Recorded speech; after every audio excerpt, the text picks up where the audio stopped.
Chop muna tayo ng bawang.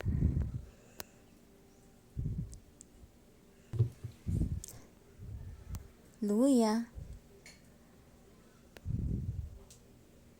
Sibuyas. At smoked meat. Mas masarap yan kaysa sa na-freeze na meat. Yan, pakulan natin ang gabi. Yan, hanggang maubos yung tubig niya.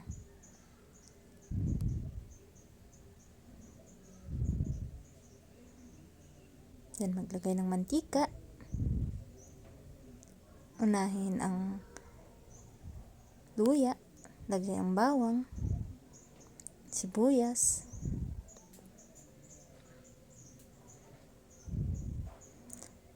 at yung karne.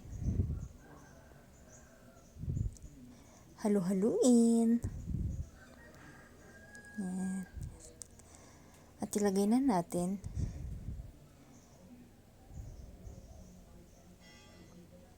yan, lagyan ng paminta, ng seasoning, ng asin. Simple lang. Kainan na. Yum, yum, yum, yum.